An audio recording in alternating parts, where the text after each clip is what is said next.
Salam di dalam Dharma, Namo Sang Hyang Adi Budaya, Namo Buddhaya. Pada kesempatan malam hari ini sungguh sangat berbahagia. Saya tidak menyangka kalau Bapak Ibu dengan antusias datang untuk menyambut peletakan relik di tempat Tridharma di Jombang ini. Ada beberapa tadi dari umat dan pengurus menyampaikan kepada kami, bahkan beberapa kali, ya, bukan cuma sekali, ya datang sore tadi beberapa kali untuk menyinggung, untuk memberikan penjelasan tentang relik ini. Mungkin ada beberapa umat, ya, itu belum paham tentang relik itu apa, maka saya akan jelaskan tentang relik ini. Bagi Bapak Ibu sekalian yang pernah mengikuti pelajaran di sekolah, ya, tentang riwayat kehidupan Sang Buddha, ketika Sang Buddha berusia 80 tahun, kemudian beliau wafat, jenazahnya itu bukan dikebumikan, bukan dimakamkan, namun dikremasi atau diperabukan. Mungkin sudah menjadi tradisi pada waktu itu dengan diperabukan, ya. Sang Buddha pada waktu itu juga setelah dikremasi telah mendapatkan penghormatan yang cukup dari masyarakat India pada waktu itu. Kemudian penyempurnaan jasad jasmaninya dengan dikremasi atau diperabukan. Setelah dikremasi, relik atau sisa pembakaran ini menjadi rebutan, ya, menjadi rebutan suku-suku di India. Ada suku yang merasa berhak, suku Sakya misalnya. Sang Buddha kan keturunan dari Sakya. Mereka merasa berhak memiliki relik-relik atau sisa pembakaran dari Sang Buddha ini. Kemudian ada juga suku yang dimana Sang Buddha dikremasi di situ. Di situ juga merasa berhak. Bahkan diceritakan di dalam kitab suci agama Buddha menimbulkan keributan-keributan. Ya. Kemudian ada seorang bijaksana, ya, membagi relik itu menjadi 8 bagian, ya, menjadi 8 bagian, dan masing-masing suku-suku membawa sisa-sisa pembakaran atau kremasi ini ke suku-suku masing, ke daerah-daerah masing-masing untuk jadikan objek penghormatan kepada Sang Buddha. Memang dari awal, ya, Sang Buddha pun juga pernah memerintahkan para muridnya untuk mengenang Sang Buddha. Pada mulanya bukan relik, namun telapak kaki, ya, telapak kaki Sang Buddha. Kemudian juga untuk menghormati sebagai wakil beliau, seolah-olah datang di tempat itu ketika para murid Sang Buddha atau umat-umat Buddha datang ke Wiracitawana. Karena Sang Buddha orang terkenal, kan tidak setiap saat itu tinggal di tempat, keliling, ya, berkelana. Ada beberapa umat yang kecewa, kemudian menyampaikan kepada Sang Buddha, adakah Sang Buddha sarana yang dipakai sebagai alat, seolah-olah Sang Buddha hadir? Ada, yaitu pohon bodhi. Ya, sampai sekarang pun pohon bodhi jadikan salah satu sarana alat, yaitu ketika kita melihat pohon bodhi sebagai simbol penerangan, ya. Kemudian Bapak Ibu sekalian, setelah menghasilkan relik dibagi 8, masing-masing suku membuat cetia-cetia. Ya, mungkin kalau cetia sekarang itu candi-candi yang isinya sisa pembakaran atau relik-relik Sang Buddha ini. Di Indonesia juga saya pernah mendapat penjelasan dari buku, dari membaca di Candi Borobudur, ya, itu ada yang mengatakan juga mendapat, ya, pernah mendapat juga untuk menyimpan sisa pembakaran abu jenazah dari Sang Buddha ini, ya, di Borobudur. Nah, kalau di luar negeri ada juga, misalnya relik gigi, ya, itu di Singapura, ya, dan juga di negara-negara yang lain dengan satu tujuan, mempunyai lebih mendekatkan ikatan emosional dengan keberadaan Sang Buddha. Demikian pula tujuan dari MBI Majelis Budaya Indonesia Jawa Timur itu meminta relik dari Jakarta untuk ditempatkan di wihara-wihara binaan Sangga Agung dan Budayana di Jawa Timur ini agar umat-umat mempunyai ikatan emosional lebih dekat lagi dengan Sang Buddha. Kalau sementara ini ikatan emosional itu dalam bentuk rupang-rupang atau gambar atau dalam buku-buku atau dhamma, kitab-kitab suci, namun secara fisik ya ini sisa pembakaran sudah berada di tempat ini ya. Terima kasih Bapak Tosin, tepuk tangan untuk Bapak Tosin ya. Termasuk karma baik di kelenteng ini karena tidak setiap wihara bisa mendapatkan relik. Hanya wihara-wihara tertentu dengan pertimbangan-pertimbangan tertentu dan juga karena keterbatasan barangnya. Maka karena keterbatasan barangnya ya, orang yang memberikan penghormatan itu banyak sementara reliknya itu terbatas, maka diciptakan atau meniru dari tradisi yang lain, diciptakan patung-patung atau rupang-rupang. Itu mewakili kehadiran Sang Buddha ya. Namun kita beruntung ada sisa pembakaran yang sampai di tempat ini. Saya berharap dengan adanya relik ini Bapak Ibu saudara sekalian untuk semakin rajin, termotivasi untuk hadir, untuk datang di tempat ini. Tidak selamanya Bapak Ibu datang ke sini harus di saat kebaktian, tidak harus ya. Ya, di hari-hari biasa itu juga bisa memberikan penghormatan kepada relik atau sisa pembakaran Sang Buddha ini. Kapan hari saya tugas di Wihara Surabaya ya.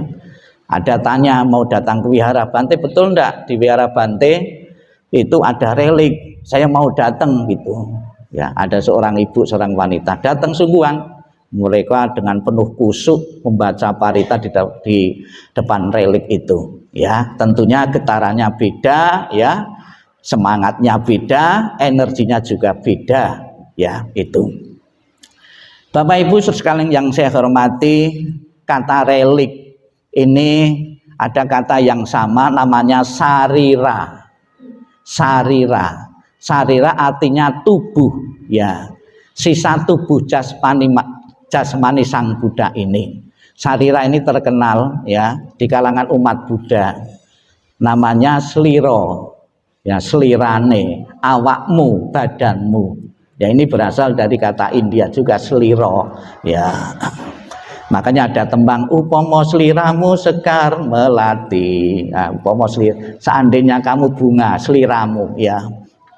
Itu dari tubuh jasmani manusia atau murid-murid Sang Buddha ini sampai sekarang pun di kalangan umat Buddha di saat dikremasi itu yang ditunggu-tunggu. Jadi kalau ada kremasi di kalangan umat Buddha khususnya para biku itu ditunggu-tunggu keluar reliknya atau tidak. Ada yang beranggapan ya kalau bikunya atau rohaniwannya itu di saat dikremasi itu keluar relik, oh berarti tingkat spiritualnya tinggi. Tapi kalau tidak keluar relik itu berarti masih rendah ya. Ada yang berpikir seperti itu. Namun demikian Bapak Ibu perlu saya jelaskan, saya luruskan, ya memang betul seperti itu, namun tidak selamanya seperti itu. Ada lagi relik yang berwarna-warna, itu menunjukkan kesucian seseorang, ada biru, ada kuning atau pancawarna. Ya betul memang ada seperti itu, tapi tidak sepenuhnya.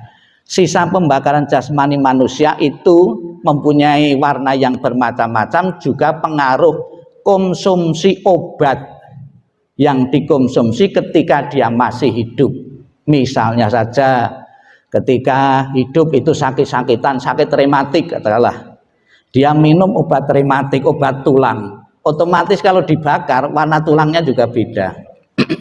Ya tidak selamanya menunjukkan kesucian, namun dipengaruhi oleh faktor-faktor yang dimakan ya itu. Kemudian juga di samping relik ya sisa pembakaran, sebetulnya pengertian relik itu juga luas. Tidak selamanya sisa pembakaran. Tubuh jasmani yang dikubur itu juga membentuk sisa fosil, ya fosil itu juga termasuk relik. Namun juga tidak selamanya menunjukkan kesucian seseorang.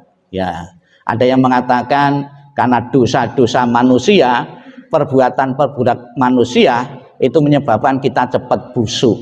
Ya, cepat busuk. Tapi kalau orang suci itu awet. Tidak selamanya demikian. Memang betul ada beberapa yang seperti itu. Ada beberapa penelitian-penelitian ketika tubuh jasmani manusia itu dikebumikan di kubur itu tidak membusuk, ya, membentuk kristal atau membentuk intan atau fosil. Beberapa faktor. Ada tubuh jasmani manusia dikubur beberapa tahun, puluhan tahun tetap utuh. Ternyata setelah diselidiki, tanah di sekitar kuburan itu tanah beracun, ya, sehingga mikroba tidak mau, ya, beracun itu ada. Kemudian ada juga tubuh jasmani manusia dikubur beberapa lama tetap utuh juga. Diselidiki ternyata selama hidupnya orang ini dalam jangka waktu lama itu bekerja di pabrik garam, ya. Garam kan enggak, ya, garam mikroba enggak mau, ya, tubuhnya sudah asin sekali, ya, enggak mau, ya. Nah, ini kalau orang enggak tahu dikira suci, ya. Pernah juga di Indonesia, ya, saya pernah baca ada kuburan yang tetap utuh, ya, tetap utuh. Ketika mau pelebaran jalan, kuburan ini dibongkar tetap utuh, badan jasmania tetap utuh. Diselidiki, tanya-tanya kanan kiri, ternyata ini kuburan atau bekas seorang pelacur. Loh, pelacur kan banyak dosa, kenapa kok tubuhnya masih utuh, ya. Ada yang cerita sebelum meninggal dia sudah bertobat, ya. Ternyata kualitas spiritual itu juga mempengaruhi kualitas fisik kita. Ya, Bapak Ibu latihan meditasi cinta kasih, pasti warnanya juga mukanya beda, kemerah-merahan cinta kasih. Ya, kalau setiap saat itu marah terus, pasti gelap, hitam. Ya, itu juga akan dibawa juga nanti setelah kematian nanti. Bapak Ibu sukanya cerewet misalnya saja, pasti nanti yang mudah busuk ya bagian mulut. Itu, itu sudah otomatis, ya, itu. Jadi mengembangkan latihan-latihan moralitas melalui pikiran, ucapan dan tindakan sangat perlu sekali, ya. Jangan meremehkan, itu juga akan membentuk kualitas-kualitas fisik yang berbeda, ya. Bapak Ibu saudara sekalian yang saya hormati, kembali pada sisa pembakaran tubuh.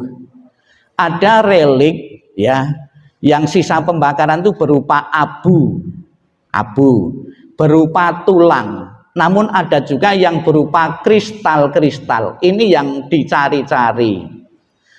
Apa kristal itu? Ada yang cerita ini adalah energi positif, energi yang baik, ya, kumpulan energi yang baik terus dibakar membentuk kristal-kristal ini.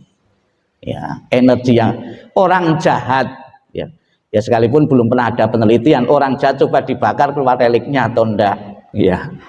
Namun di kalangan umat Buddha diyakini, ya, itu ada hubungannya dengan latihan spiritual seseorang yang dijalani, ya.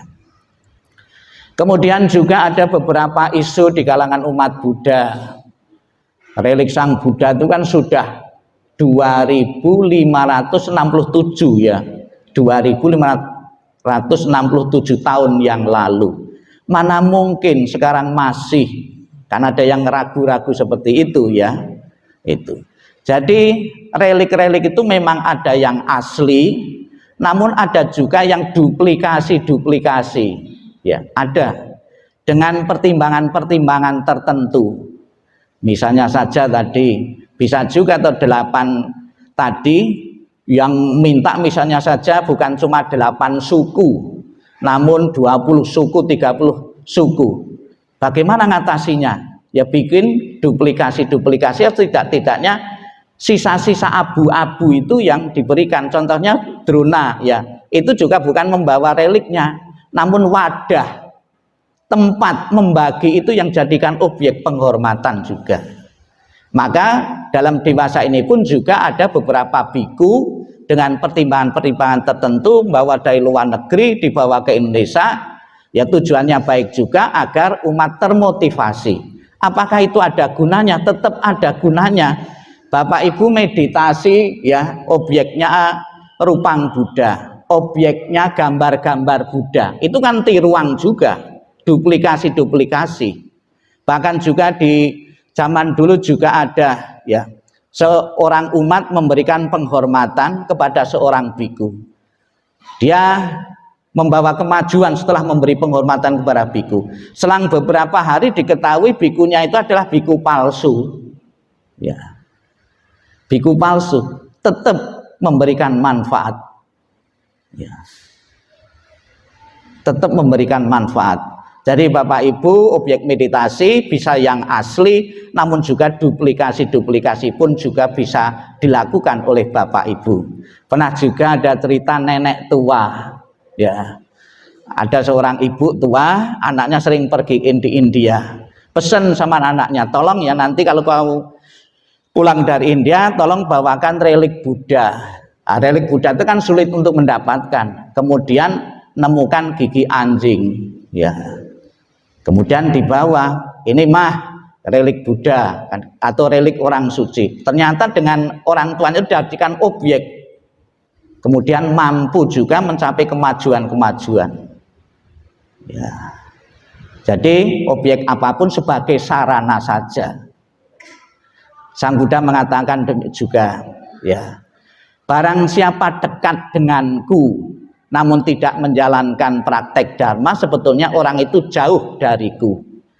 Namun apabila orang itu jauh dariku namun mempraktekkan dharma, sebetulnya orang itu dekat denganku.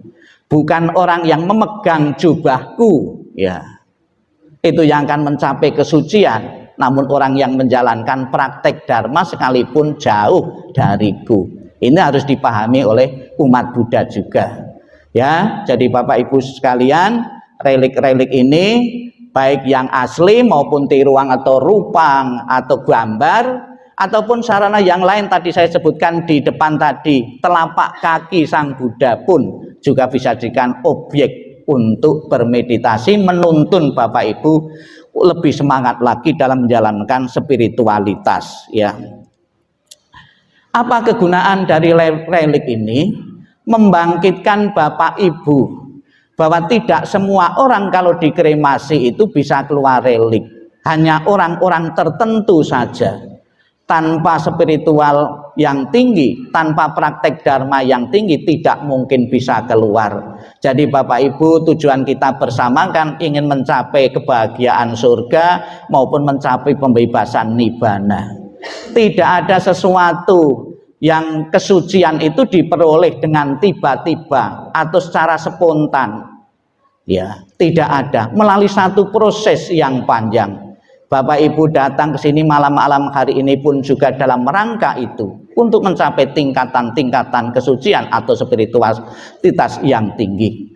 Selamat kepada Bapak Ibu sekalian dan segenap pengurus yang telah menerima relik ini, akan jadikan objek, ya, bagi Bapak Ibu untuk memberikan penghormatan agar umatnya lebih maju lagi di dalam dhamma. Dengan kekuatan relik ini juga dipercaya di kalangan umat Buddha, rintangan-rintangan, halangan-halangan, ya, itu akan jauh menyisih karena menerima getaran energi positif dari relik ini. Demikianlah Bapak Ibu yang perlu saya sampaikan. Semoga semua makhluk hidup berbahagia. Sadu, sadu, sadu. Terima kasih.